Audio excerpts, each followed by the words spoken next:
विज्ञान प्लस के lecture video में आपका स्वागत है। आज की क्लास में हम लोग वैदिक सभ्यता के बारे में पढ़ेंगे। पिछली कक्षा में हम लोगों ने सिंधु घाटी सभ्यता के बारे में पढ़ी थी। आज की क्लास में वैदिक सभ्यता के बारे में हम लोग पढ़ेंगे। आज वैदिक सभ्यता भारतीय इतिहास में 1500 ईसा पूर्व से 600 ईसा पूर्व तक के काल की वैदिक सभ्यता की संज्ञा दी जाती है, यानी कि वैदिक सभ्यता के नाम से इसे बोला जाता है। 1500 से 600 ईसा पूर्व तक के काल को, 1500 ईसा पूर्व से 1000 ईस्वी तक के कालखंड को ऋग वैदिक काल और 1000 ईसा पूर्व से 600 ईसा पूर्व तक के कालखंड को उत्तर वैदिक काल के नाम से जाना जाता है। इस सभ्यता और संस्कृति के निर्माताओं को ऋग्वेद में आर्य कहा गया। आर्य संस्कृत भाषा का एक शब्द है जिसका अर्थ होता है उच्च कुल का। यहाँ से एक प्रश्न पूछा जाता है कि आर्य का शाब्दिक अर्थ क्या है। तो आर्य का शाब्दिक अर्थ है यह उच्च कुल का। आर्य भारत में मध्य एशिया से खैबर दर्रा के माध्यम से आए थे। यहाँ से भी एक प्रश्न बनता है कि आर्य किस दर्रे के रास्ते आए थे। तो खैबर दर्रे के रास्ते मध्य एशिया से के माध्यम मध्य एशिया से आए थे।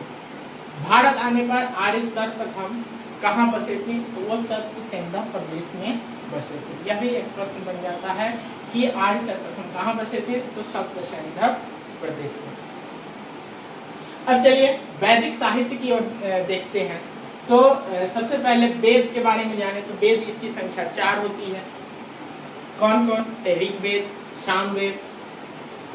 सामवेद, यजुर्वेद, अथर्ववेद, ये 4 वेद हैं।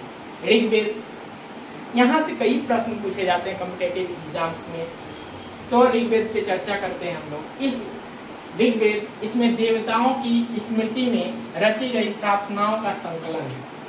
जो देवताओं की स्मृति में जो रची गई प्रार्थनाएं हैं उसका संकलन जो है सो ऋग्वेद में किया गया है। इसमें 1028 श्लोक तथा इसे 10 मंडलों में बांटा गया है।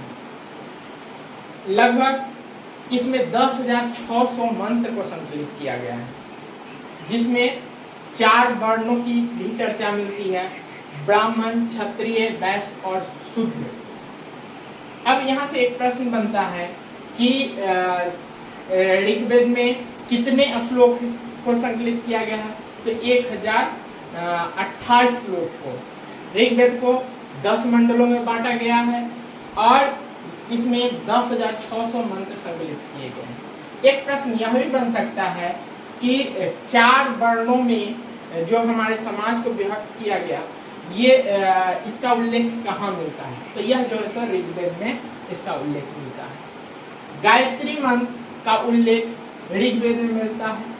यह मंत्र किसे समर्पित किया गया है। तो यह मंत्र जो है सूर्य की स्तुति में लिखा गया है। ऋग्वेद सबसे प्राचीनतम तथा सबसे बड़ा वेद है। अगर पूछ दे कि सबसे प्राचीनतम वेद कौन सा है, तो यह ऋग्वेद है। सबसे बड़ा वेद कौन सा है, तो ऋग्वेद है। अब सामवेद यह गायन संबंधी वेद है। जितने भी गायन से संबंधित जो भी आते हैं वो सब किसके वेद के अंतर्गत आते हैं? सामवेद के अंतर्गत। यजुर्वेद यह कर्मकांड संबंधी वेद है।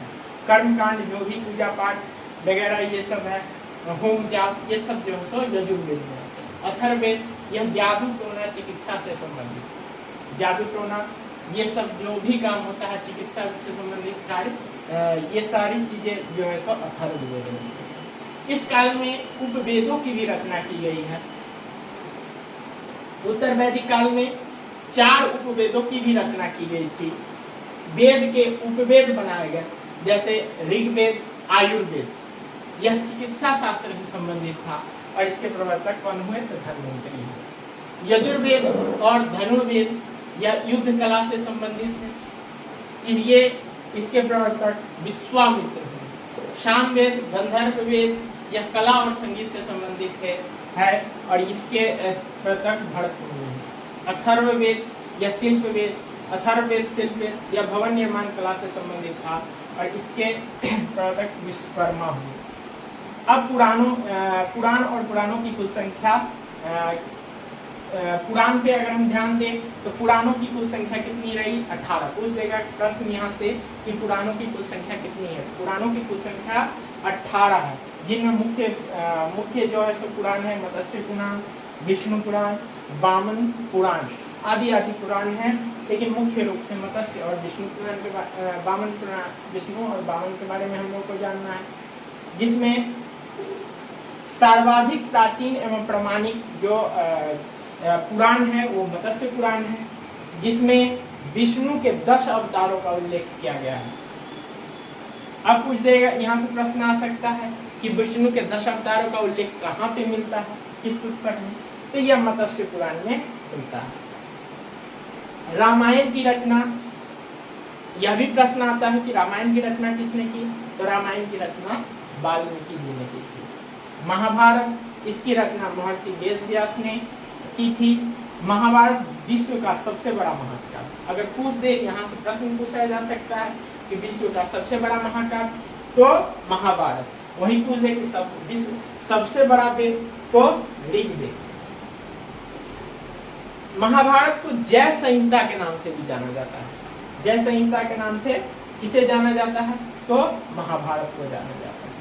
अब कुछ दर्शन हैं और उनके प्रवर्तक हैं। सांख्य दर्शन के प्रवर्तक कपिल हुए, योग दर्शन के प्रवर्तक पतंजलि हुए, न्याय दर्शन के गौतम हुए, पूर्व मीमांसा के जैमिनी हुए और उत्तर मीमांसा के बदरायन हुए। तो ये हम वैदिक सभ्यता से संबंधित कुछ मुख्य बिंदुओं को इस वीडियो में हम लोग जाने हैं, जहाँ से कई प्रश्न जो है सो विभिन्न कॉम्पिटिटिव एग्जामों में पूछे जाते हैं। तो हम इसे एक बार जो है सो अच्छे से देखें।